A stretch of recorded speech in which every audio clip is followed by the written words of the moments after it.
Ekonomi bisa dibangun kembali, tetapi ketika sistem alam rusak, dampaknya bisa kita rasakan puluhan tahun ke depan.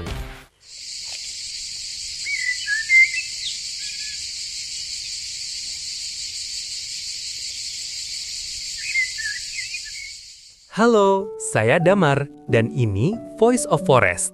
Hari ini kita akan membahas perdebatan besar di Indonesia, nilai ekonomi sawit dengan nilai ekologi hutan. Guna memahami masalahnya, mari kita menyimak pendapat dari Pak Menteri Hutan.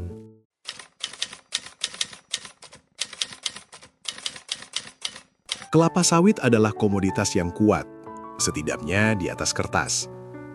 Luas kebun sawit Indonesia pada tahun 2024 mencapai lebih dari 16 juta hektar, membentang dari Sumatera hingga Kalimantan. Nilai ekspornya tembus puluhan miliar dolar, menyumbang devisa besar bagi negara.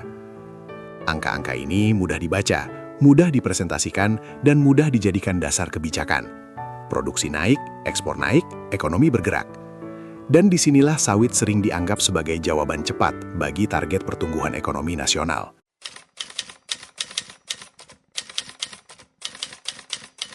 Dalam dunia akuntansi, kelapa sawit diperlakukan sebagai tanaman produktif atau bearer plant.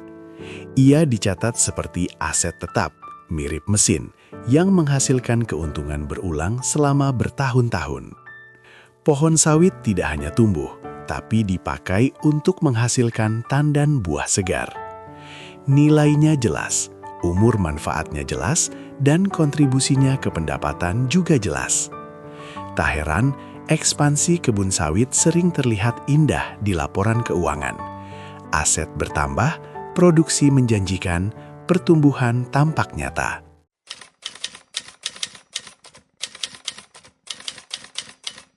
Masalahnya muncul ketika pemerintah mulai tahun 2026 menargetkan perluasan ratusan ribu hektar kebun sawit baru demi mengejar produksi CPO sebesar 100 juta ton hingga tahun 2045. Pertanyaannya sederhana, tapi krusial. Lahan baru itu berasal dari mana?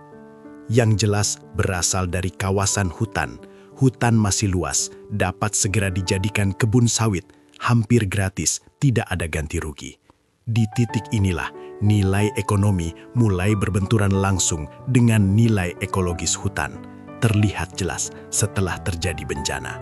Bahkan ada pendapat dari seorang profesor, perdebatan tentang sawit selalu dimulai dari emosi, hutan, satwa, dan perubahan iklim. Jarang dimulai dengan angka, produktivitas sawit.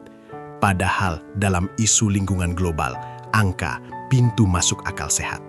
Tanpa angka, kita hanya berpindah dari satu moral panik ke moral panik lainnya.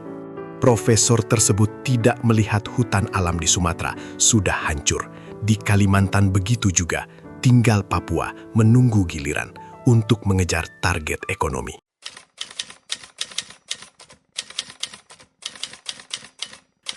Hutan alam sebenarnya adalah sistem perlindungan alami.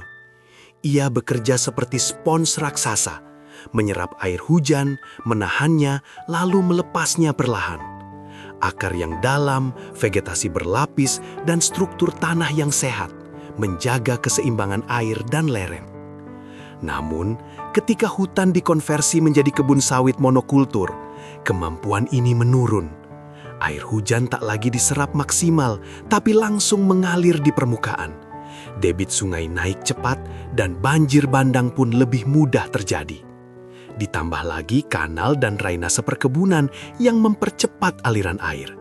Dalam kondisi hujan ekstrim, kombinasi ini bisa menjadi resep bencana.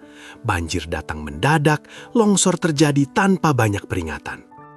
Penting dicatat, sawit bukan satu-satunya penyebab banjir. Namun perubahan tata guna lahan membuat wilayah lebih rentan. Hujan adalah pemicu, kerentanannya sudah disiapkan jauh sebelumnya. Inilah ironi besar kita. Nilai ekonomi sawit tercatat rapi di laporan. Luas, produksi, devisa. Sementara nilai ekologis hutan, menahan banjir, menjaga daerah aliran sungai, mencegah erosi, melindungi lereng, tidak pernah benar-benar masuk neraca. Nilainya tidak hilang, ia hanya tak terlihat, sampai akhirnya muncul dalam bentuk bencana, kerusakan infrastruktur, dan biaya pemulihan yang sangat mahal. Ekonomi bisa dibangun kembali, tetapi ketika sistem alam rusak, dampaknya bisa kita rasakan puluhan tahun ke depan. Saya Damar dari Voice of Forest. Terima kasih sudah menonton. Semoga bermanfaat.